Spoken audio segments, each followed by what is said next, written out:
Hey guys, listen. What I'm going to do today is a little bit different. I'm going to let you in to my life a little more than I have in the past. I've got two of my most favorite clients that are coming over, and I want to share with you their workout. I'm going to feed them upstairs, and I'm also just going to have a little conversation with them. So get ready for this. Ready? Ready. Push it out. One, remember, keep the shoulders down, open the chest. Good. 1, 2, in.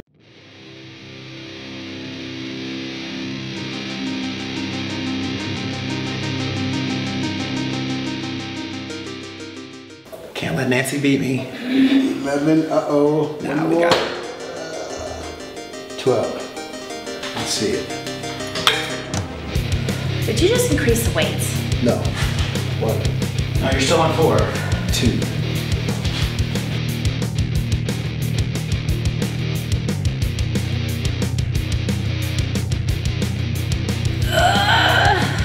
There you go. One more, and we're there.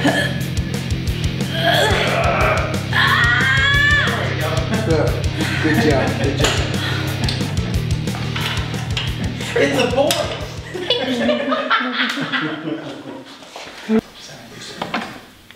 Not bad. Oh, okay.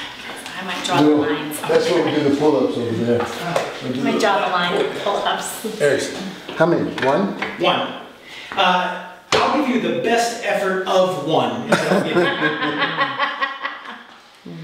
Okay, here, the idea is the lats are made in an arc like this. So when you're pulling down, you're concentrating on that arc rather than pulling down like this. So we're to gonna destroy lats. your posture, yeah. So you're concentrating on this movement. So it's like this, the very first movement is in the lower back. Not the arms first, but shoulders down, contract. That's the whole move? No, that's the starting move. Oh. Come here for just a second, Eric and Nancy. Yeah. I want you to put your hand right here, like right there. Okay, the first movement is here. And now where my lats are at the top, where my arm starts, put your hand there. No, underneath. Right here? Yeah, right there. So that's the first movement. So when you start, it's all the way down, all the way up. And here, it's not relaxed, but it's a stretch. Has nothing to do with the shoulders. This one's easy. You've been working out for a while. I've been doing the opposite of that. She finally got you. She did. Finally something. Hang around her long enough and let me move this.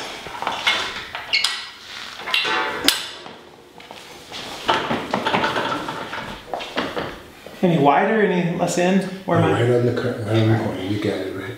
Ready? So the first movement, start over. Okay. Okay, first movement, shoulders down. Good, try it again. All the way up, now down. That's it, Eric. Okay, as you come up, stretch your lower back, round, round. Yes, and then contract. Same time, okay, let's try it now. Okay. 1, 2, that's it.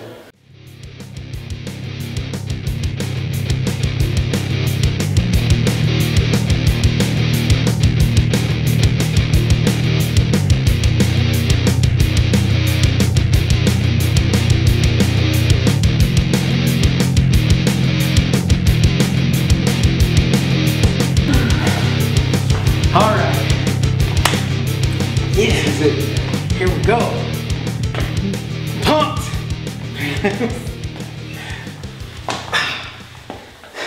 So, people just do this for fun. Some do. To be honest with you, I never did it for fun. You get paid, I think. Didn't you get paid to do this? Sometimes. All right, here we go. You get paid after. 1, 2, 3. Notice I didn't change the weight, Nancy. I see it. 4.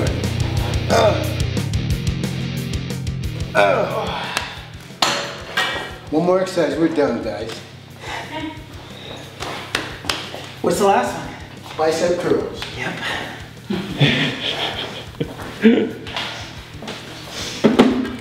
Tell us how you really feel about it. I feel, you know what? Here's the way I feel. It hurts like a lot, and I feel great though. You kind of get in the spot where you realize that you're doing something good for yourself, no matter if it hurts or not. And you power through it, and when you're done, you're like, man, that hurt, but I did it, and I feel awesome. So yeah, I feel pretty great.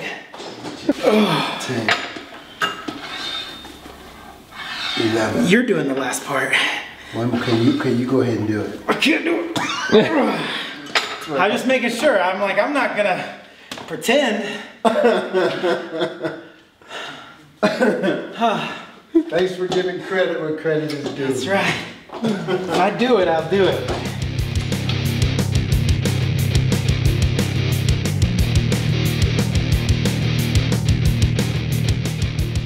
No, it's not right. This is not. over here. Oh my God! Look at your arm. She's like twitching. This is fantastic. Coach, you guys see this? He's involuntarily Dude, twitching. I'm telling you, I'm out. I'm out. I tapped. Oh, they're just like shaky and jello-y That's great. all over. Where are my avocados? Ooh. Avocado. Yeah. Yum. I'm surprised I haven't turned green yet. What? He doesn't like avocado.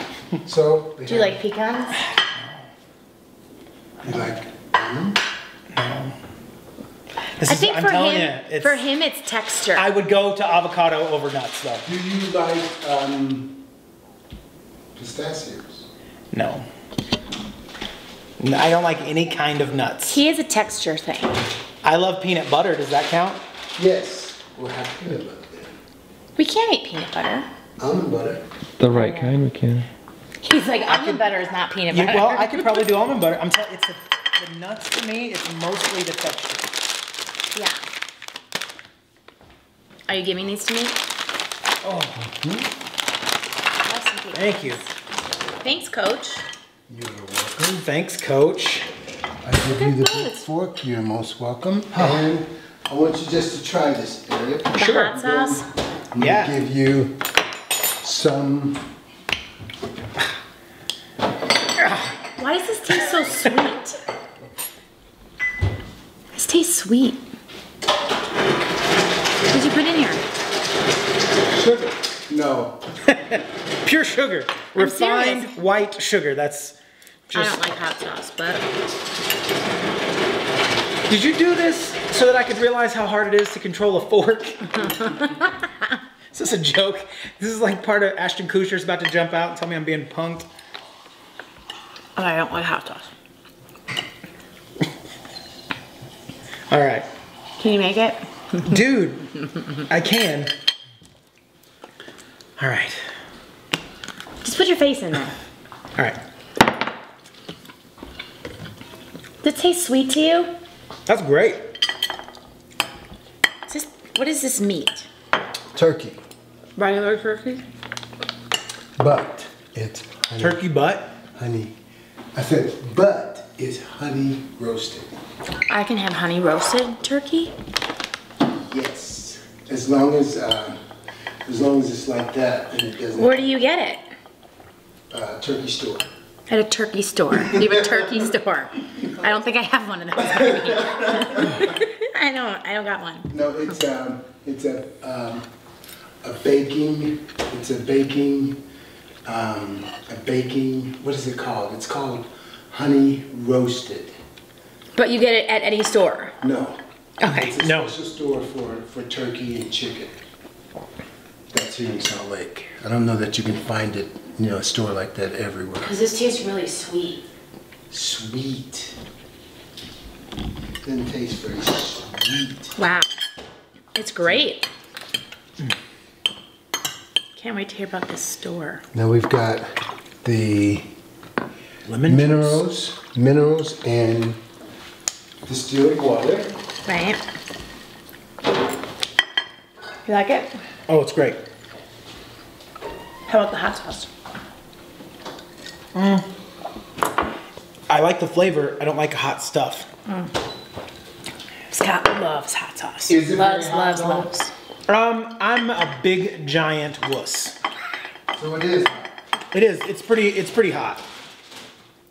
You know, the red hot cayenne pepper sauce that you gave us, it's a little spicy. I think it might be the red hot cayenne pepper part. Right. What you got there?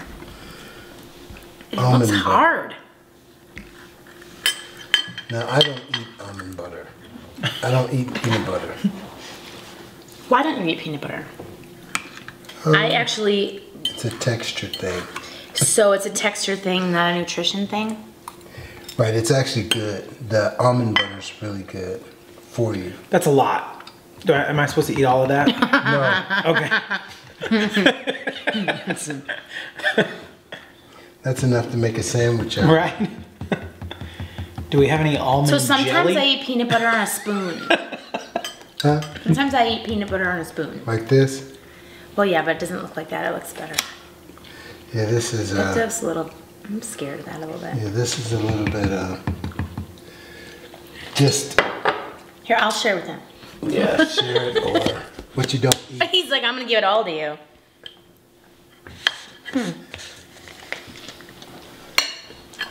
So hopefully that tastes better than it looks. Nope. It doesn't. Doesn't. It tastes You better. tricked me. Of what? How? You tricked me thinking I was getting peanut butter, and Oh, tell me this. Do you like coconut? no. Do you have anything with Sugar. right, like just pure? You know what my favorite food of all time is? Strawberry Pez. So Don't ask. strawberry Pez. You know those little candies that are just pure sugar, little bricks of sugar. Well, we might be able to appease you. It's not on the program, but there you go. Oh, that's the good stuff there. What is No, that? I've been Ron, I'll hasn't tell you, had that in a You don't even know while. what this is. Just I've pour been this down. I've been really good for about 10 days now. I know that sounds crazy, but it's better than 0 days, isn't it? Yeah. And on the direction of I don't see myself. Last time I made a choice that I was just going to eat right, I mean it was 2 years that I ate well.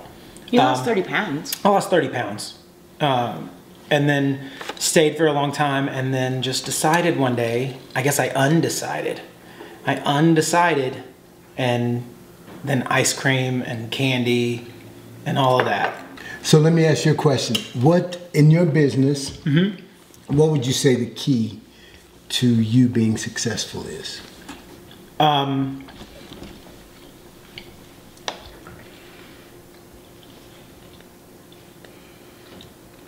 Treat others the way that you want to be treated. That's really what happened is everybody has their shtick, right? I don't mean to discount what you do, but that's your shtick and I have my shtick and she has her thing that she can do and everybody has their thing that they can do. Anytime I have a new thing that I want to provide, I look at it from my consumer's point of view and I say, how can I make this be absolutely in that person's best interest to where working with me isn't a cost, not working with me is a cost. So when it comes to credit, as an example, nobody wants credit repair, right?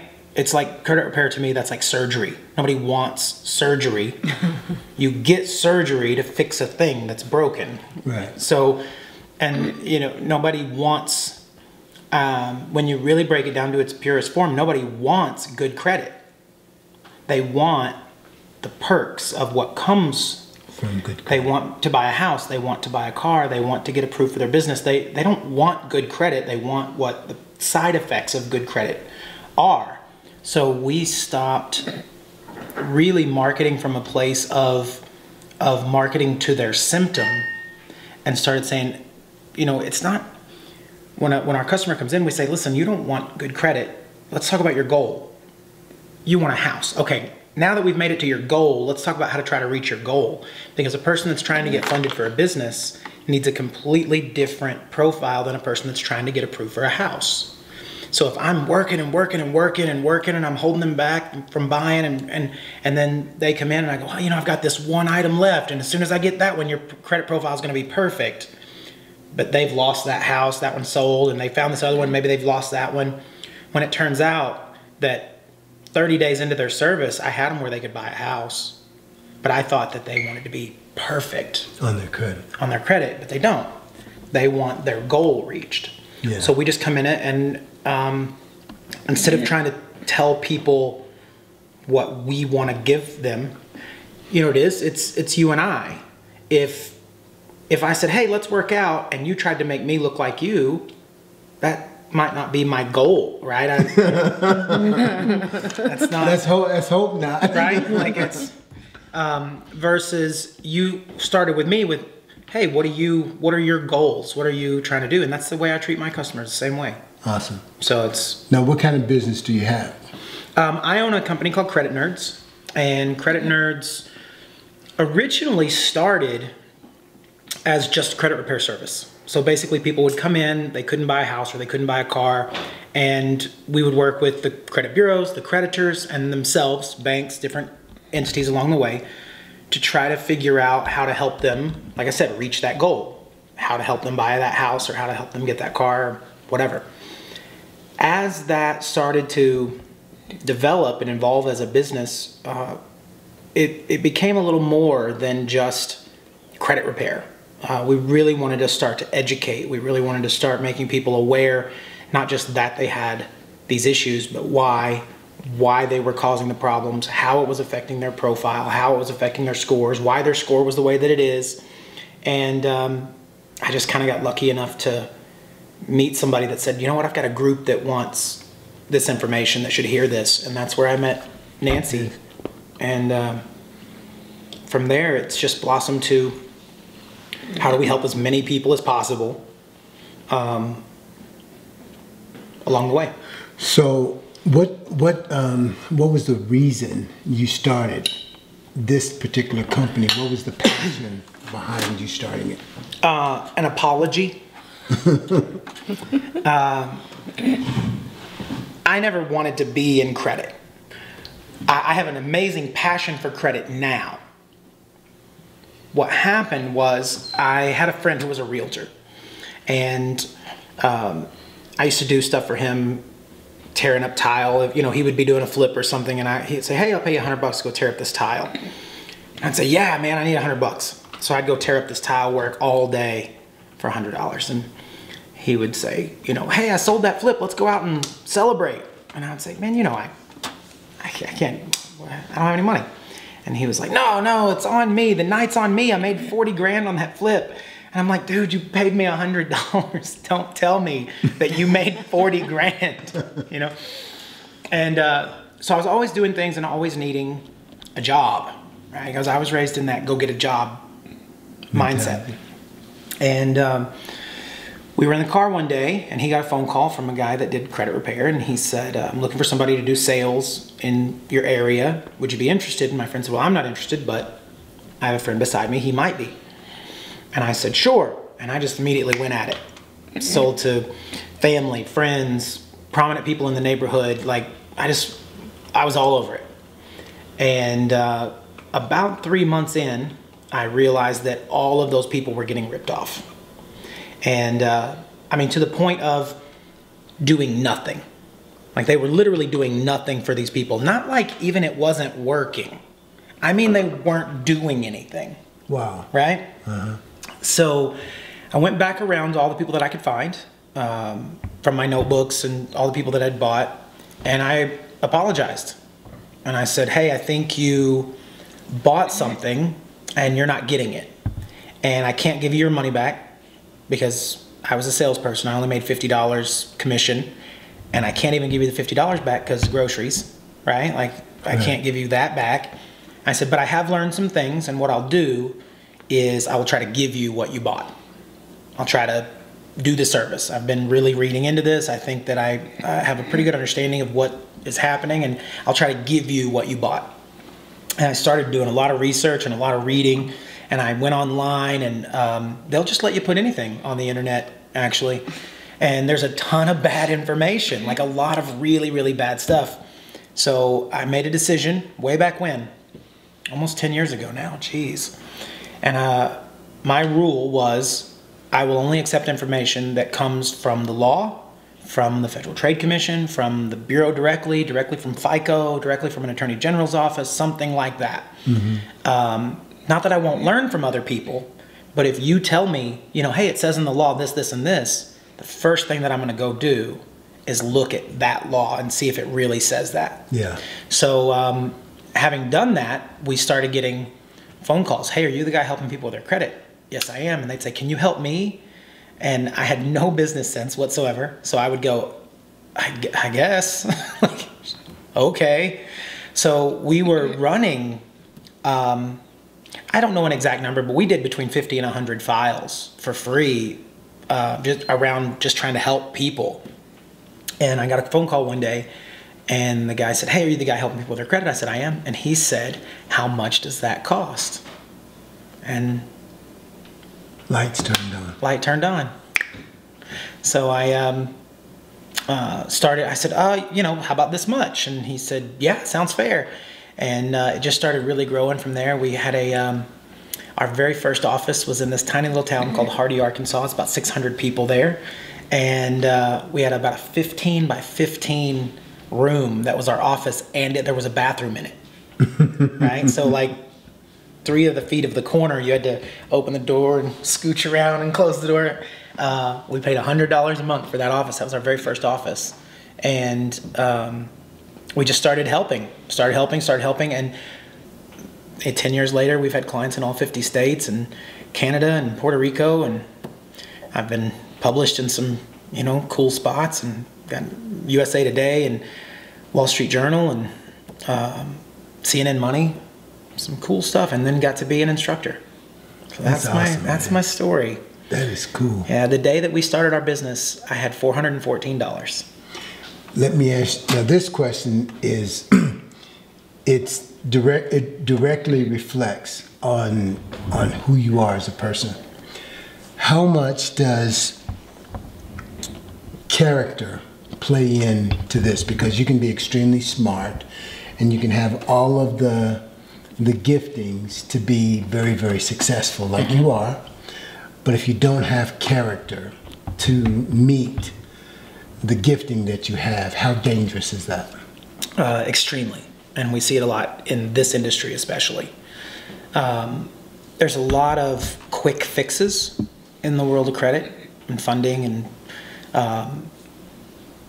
that all they take is a smudged number. You know, I'll just put an extra 0 right here. Or I'll just say that this item, I'll say that wasn't me. I'll say somebody stole my identity. I'll say this or say that. I think I told you, I don't remember the exact number, but I told Nancy, I said, I could turn off the integrity switch and make $10 million next year. No problem. And, but my fear of that is I would make $10 million next year, and then I would have to dodge everybody around our community, and I would have to hide my face, and I would have to not be able to go back and speak. This will be my 6th regionals that I've gotten a chance to speak at with our real estate organization. Somebody in the credit industry, they usually come in for a minute, make some people mad, and then you never see them again. I would much rather make $1 million a year for the rest of my life than make $10 million in 1 year and then have to hide from people constantly. Yeah. So it's extremely important. So clean living pays off. Awesome. Bob Snyder original. Clean living pays off. Awesome, man. That's a great story. Thank you. That is a great story. I love it. Well, it's it's brought me to a long way. It helps me be a lot more successful in everything that I do now. I had a person. I do well on the, well, not as well as I'd like to be doing on the marketing side of our real estate business as well. And somebody said, you know, Eric, how do you get somebody to just, you know, sign on like that? And I said, well, here's what you do. Don't rip them off for 10 years, then tell them it's valuable. And that's all it takes. Yeah. Because I've got people that are in my circle that I've known for years and years and years, and they know if I say it's valuable, it's because it's valuable. Because you said it. So, you know, my sales process sometimes gets extremely short because I don't have to spend the first 15 to 20 minutes of a call trying to build rapport. If you call my office, this is absolutely the truth because of all of our speaking events. If you call my office and you're on the phone with, let's say, Karen, and you say, hey, Karen, I'm calling about credit repair.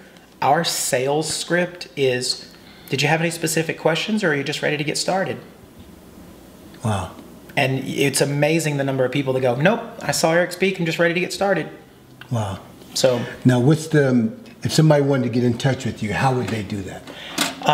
We do a lot of automation, and it's from a point of we want to make sure that people get the absolute best service, and we do that through the website. So if somebody wants to have the absolute best possible service, they would go to creditnerds.com. When they go there, it starts automatic actions that notify my people. It assigns somebody to make that phone call. It's actually a better process than even if they just called the office directly. Creditnerds.com. Awesome. Creditnerds.com. Awesome. That's me. Hey guys, I come to you not just because I want to help train you and train your body. I want you to be successful. And as you can see, these are two people that are very, very, very successful. And I get a chance to be around successful people that have successful thought processes. And I want to transfer some of that to you from me and from the people that I'm associated with. So if this helped you, give me a thumbs up. God bless you till next time. Love you guys. What you want?